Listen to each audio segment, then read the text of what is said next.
This is a Power 98.7 podcast. Now we're talking. Subscribe to Power 98.7 podcasts in iTunes or wherever you get your podcasts. There's more on power987.co.za. POWERSolutions is proudly brought to you by Ntiyiso Consulting. Ntiyiso Consulting. Truth, trust, results. It is that time where we speak Power Solutions, and we are troubleshooting this evening. A very exciting one because we have a virtual and physical case study to work on this evening from Ntiyiso Consulting. We are joined by a wonderful woman, and that is Miss Lebogang. Chaka, good evening. Good evening. Good evening to you and the listeners. It is such a pleasure to have you in studio, and because this is a feature that has been long running right here on Power Business, for the first time we actually have a case study that one can feel and touch. The excitement then comes with, why are we troubleshooting? In a time of COVID-19, it becomes extremely important based on a case study that would have their own unique challenges. So we're troubleshooting so that we can ensure that as a business, as much as we help our clients, how do we then reach out to our society? How do we help drive the economy to grow as South Africa? How do we help other businesses to ensure that they can also become sustainable and they can also see the turnaround and growth in everything that they have to do on a day-to-day basis? Yeah. And I'm glad we have Given Baloyi on the line, who's the Managing Director at Baloh Logistics. Given, welcome to Power Business. Hi, Given. Given? Yes. How are you, sir?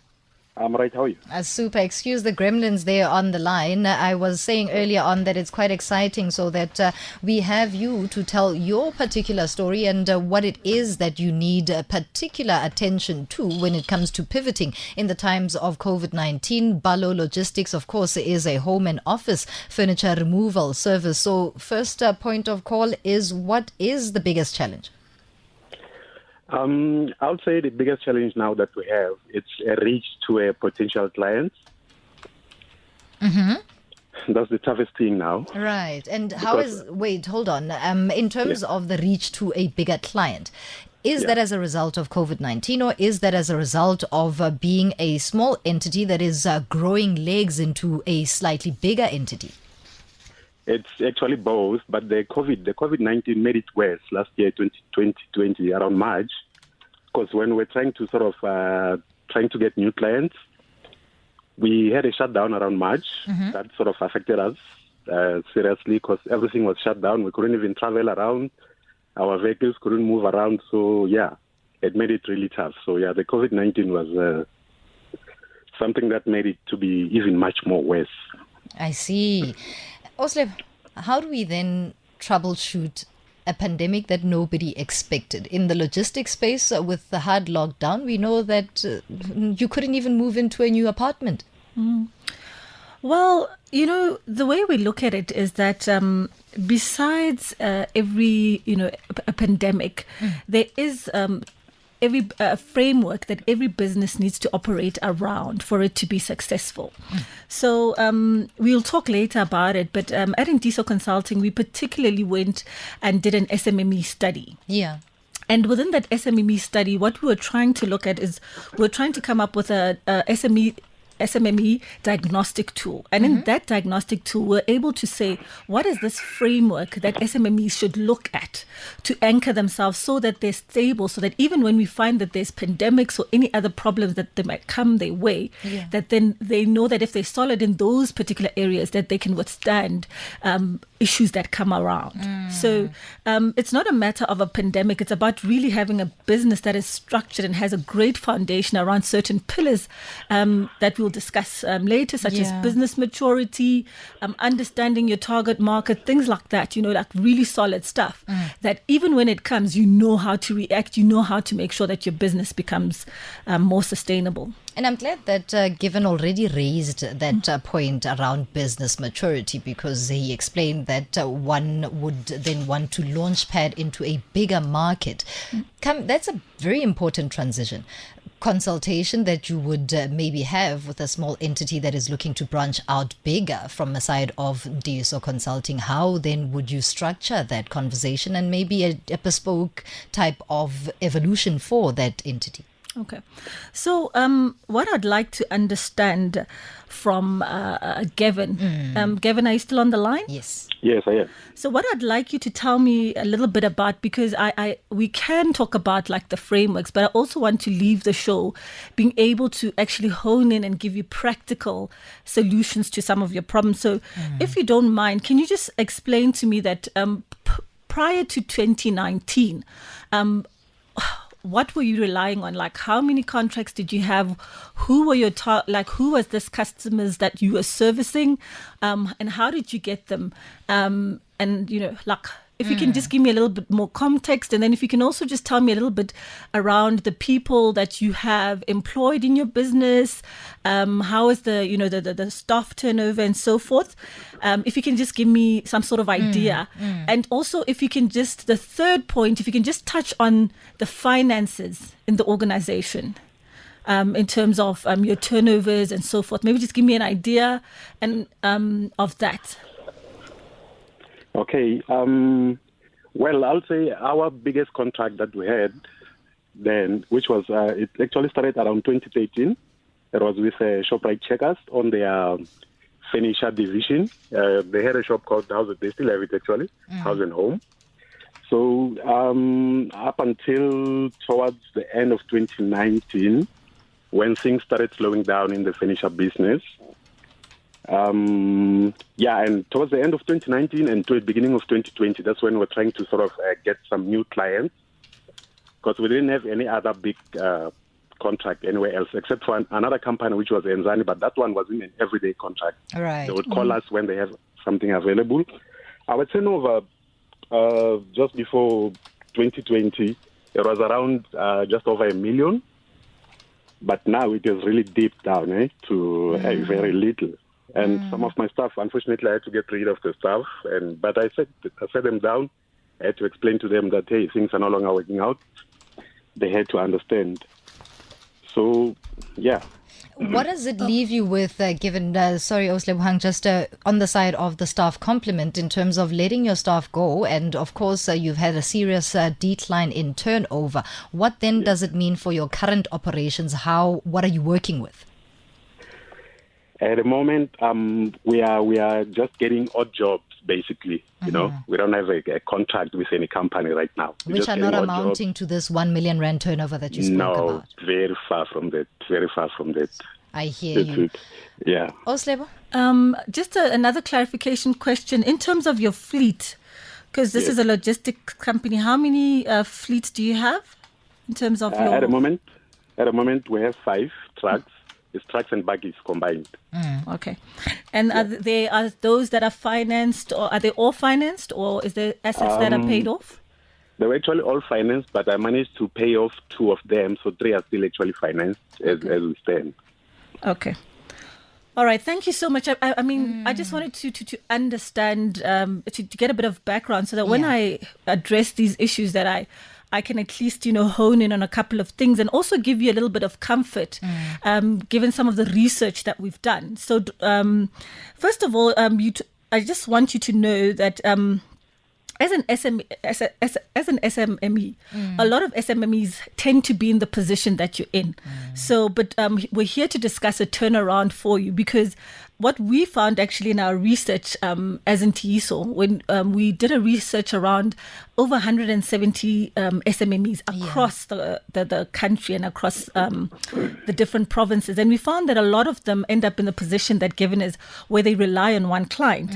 But this is also a function of the fact that the SMMEs, when we talk about business maturity, typically don't even have a strategy in place, right? So you think of the word strategy and you think of it as a complex thing, but at the end of the day, Given, there's an exercise that you need to go back into. So if I can simplify it for you, if you think about a house, right, you need to think about the foundation. How deep does this foundation have to be? Because what pillars am I going to put? So it's the same thing for your business. So you need to think of your strategy. You need to think of a simple concept that I'm going to talk about, and we will engage with Given offline, where we give him more of a robust solution, obviously. But it's think of your SWOT, right? So your strengths. What are your strengths in your business? Your business currently, you've got an amazing track record from what you're saying. What are some of the weaknesses that you have? Obviously, now you're left with a smaller staff complement. But my assumption would be that when you have bigger jobs, you can always bring in like casual staff, which is a great thing when the business is going in trouble. So don't despair that in terms of how you're driving that. What are some of the opportunities in the market? You have to start thinking outside of the box. Now, the only thing you identified was the fact that you did furniture removals, right? Yes. And but there are other opportunities in the market. So to give you an example, right? When we look at the logistics industry, right? There's you need to become creative. I'm sure you've heard about this company Zande, right? Yes. Where it finances spaza shops, it delivers, and so forth. I mean, you can literally go to Zande, sign up, and your trucks can be used as a driver on a day-to-day basis. I mean, we've got Uber, right? But we think of Uber and you think of cars. Yes. But we've got Uber for trucks such as Dropper, GoShare. So how do you use technology? So these are some of the things that you need to sit and say, what are some of the opportunities? You're sitting with 5 cars, 5 trucks, you've got 2 that you've paid off, which is fantastic. So you've got assets that you can use. And then you need to think of some of the threats that are in the industry. So you need to first think about your strategy, because it has to be deliberate. You need to think of things like, what is my target market, and then based on your target market, then you'll be able to say, okay, when I advertise, when I do marketing and so forth, who do I target and how do I do those kind of things, right? And then also in terms of leadership, right? We realized that in our research that 40% of business success actually comes from its leader. So given the question then, especially around business maturity, is the leadership. What are you also doing to develop yourself? So you need to also understand that from our research, 55% of SMMEs do not have a strategy that positions them for success. So what we're saying as Ntiyiso is, first, the key to everything is to get a strategy.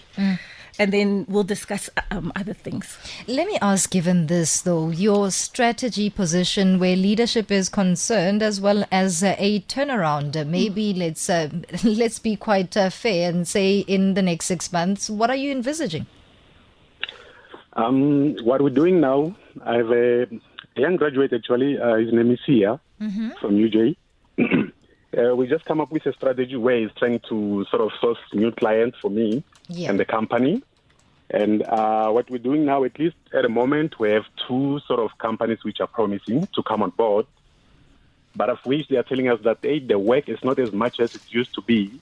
It might be a little work, but at the moment we are fine with that. We are ready to take whatever comes our way now. We can work with anybody. So that's what's happening now in terms of That's comforting to hear, Oslebu, because when he's talking about, number one, working with a young talent, that means developmental strategy and also opening themselves up to offering their services to different markets. It also speaks to the digitalization of progression when we talk about strategy. How could he go about that? So I'm glad you mentioned also that now again we go back under business maturity. We have the people side of things, right? He talks about a youth, right? He talks about hiring this graduate. But one thing that you must also realize is that when we look at structural support, right? One of the pillars for success for any business is understanding the policy landscape. So he's sitting on gold. He's got a youth who's probably under 29. He's ticking the boxes. If he's just graduated, right? So he needs to look at like the employee tax incentive, for instance, in South Africa, where he's able to claim up to 92,000 a year. Oh, wow. For hiring youth. Okay. So you see, I didn't know that. So those are the kind of things when we talk about strategy. So then when you start to see that youth component come through, you start to say, as I do my strategy, what are the type of people that I'm going to hire? Does it mean that all of my drivers perhaps are going to be between the ages of maybe 25 to 29 so that I can benefit for 4 years and develop them. My casual stuff, how do I work? How does this incentive, like research, how does this incentive work? Does it also work for casual or is it for permanent? Do you know what I mean? Then in terms of access, right, there's you talk about it as he's ready to diversify. Yeah. For me, as a business practitioner, I'm thinking, I just talked about target market, right? So then the question then becomes, it's not just about going out there and saying anybody that's willing to work for that I'm willing to give my services to. Yeah. It's about even us as a business, right? We've been around for about 16 years. There've been clients that we've said we're not going to service these particular clients I hear you. because they're not our target market. We're not going to spend energy here because it's not where we are going as a company and our strategy. And once you understand who that target market is, you then firm up what it is you're taking to the market and you focus. And that's where the precision comes in. And that's where the success comes in. So he needs to go back to the building blocks, like I said, that foundation. It's not, once you understand your target market, you are like, you have to understand. So the simplest way, if I may be a little bit naughty, is here we love naughty. If it's a guy asking out a girl, you learn that, this lady of mine, she likes to drink this, she likes to go to this kind of restaurant, and then you start taking her to those kind of restaurants, you know what I mean? You know what I mean? It's courting. It's courting. And that's how you must think of your target market. So you need to court them, you need to understand them, you need to study them. And then from that point forth, you then are able to grow your business because you're talking to their needs.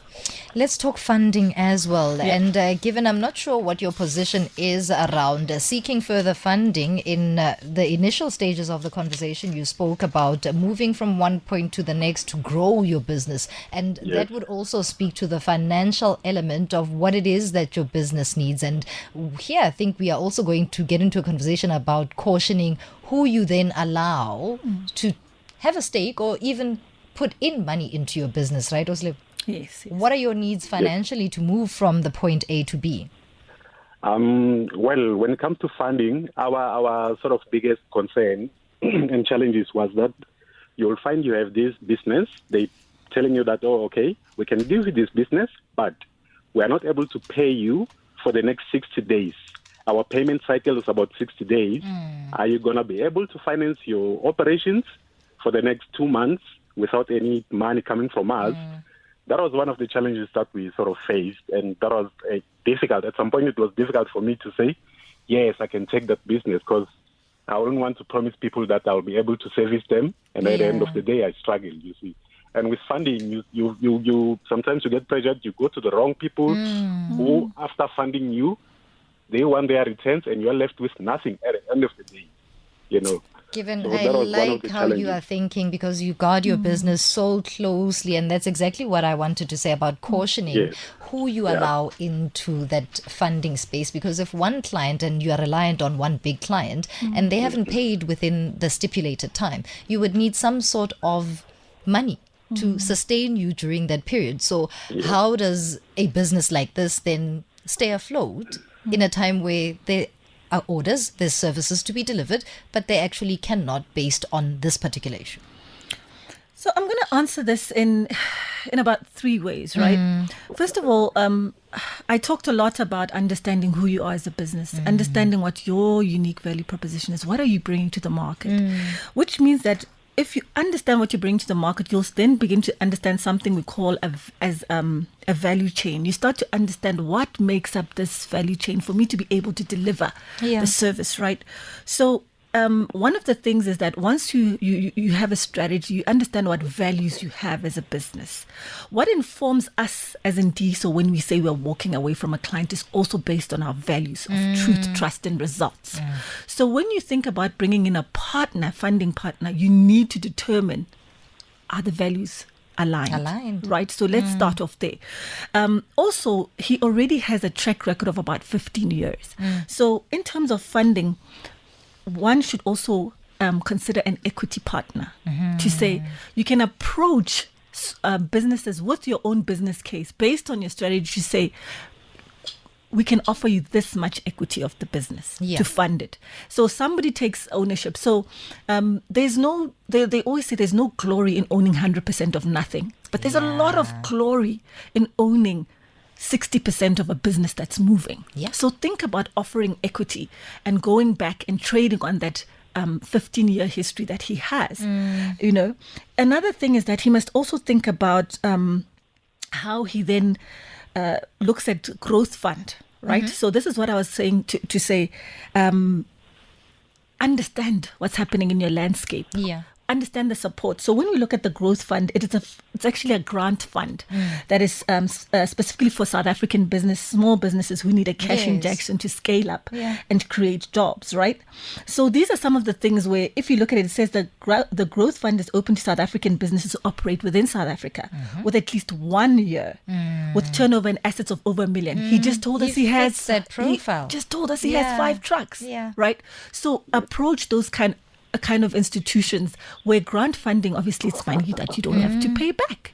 So also, I want you to also take comfort in the fact that when we did our research, we found that 90% of SMMEs are saying that, you know, they have difficulty accessing funding, right?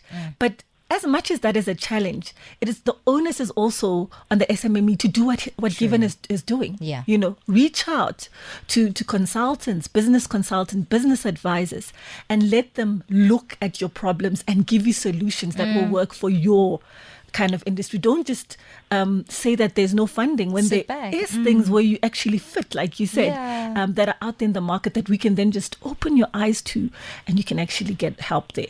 Wonderful. Thank you so much. This has been thoroughly insightful, and I can't wait for our next engagements. And I must thank Given Baloyi, Inkomu Given, and we wish you all the best. And we can't wait for your feedback, really, post this particular interview. Given Baloyi is Managing Director at Baloh Logistics, and that's how we troubleshoot this evening in the POWERSolution segment in partnership with Ntiyiso Consulting, in conversation with the wonderful Miss Lebogang Chaka. She is acting MD at Ntiyiso Business Consulting. POWERSolutions was proudly brought to you by Ntiyiso Consulting. Ntiyiso Consulting. Truth, trust, results. You've been listening to a Power 98.7 podcast. For more podcasts, visit power987.co.za or subscribe wherever you get your podcasts.